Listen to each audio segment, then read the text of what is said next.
Human differences exist in a microscope. Circumstance, timing, and luck play a far larger role in human success than anyone cares to admit. Talent and hard work matter. They simply have an exaggerated importance in how we view people and players. Michael Jordan climbed the metaphorical mountaintop over and over again, right into GOAThood, in part because of extreme talent and unquestionable hard work. The problem is, we make that the sole story. The story is Michael, and because he was able to do it, we assume that that same outcome would have existed no matter what his circumstance may have been. There are players scattered around league history and league present whose skill sets match those who we call great, but never were allowed the situation to earn that moniker. I am here to shine a light on players just like this, those who I believe are misunderstood, giving you a complete look at what a player truly is, what they do right, what they do wrong, and everything in between. This week, that player is Buddy Hield. Here we go.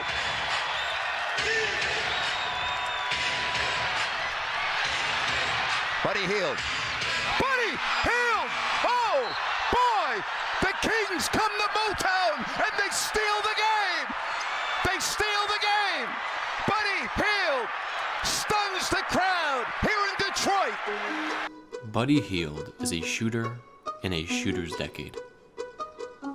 He has also only played in 3 NBA seasons, is already 27 years old, and has not been to the playoffs one single time.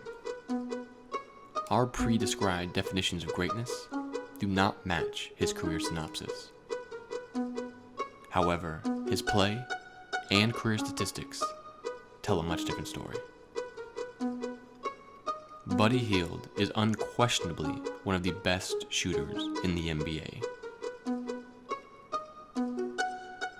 In his first 3 seasons, he has accumulated the most made three-pointers of any player in their first 3 seasons in the league, with a whopping 602 made threes. He also has the 3rd best three-point percentage of any player who has attempted 5 or more threes in their career, 2 spots behind Steph Curry, and 1 spot behind a rookie with only 79 games played. Buddy Hield is not just your typical spot-up shooter.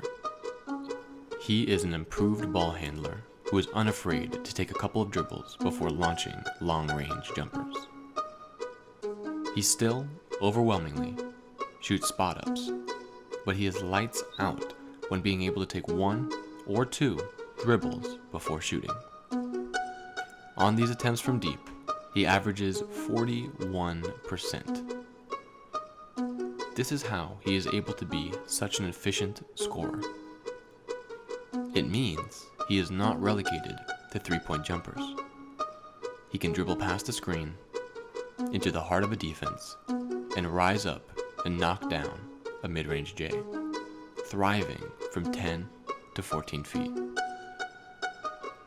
His offensive profile is incredibly similar to a Hall of Fame lock, Klay Thompson.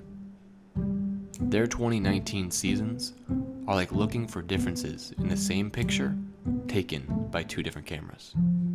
Unlike Hield, Thompson has a resume long enough and accomplished enough to confirm his greatness. Both players have skill sets the other does not, but Hield may have a more diverse offensive repertoire, while Klay has the more singularly dominant skill set. One of the skills that Hield possesses is the ability to drive into the lane and create offense off the dribble.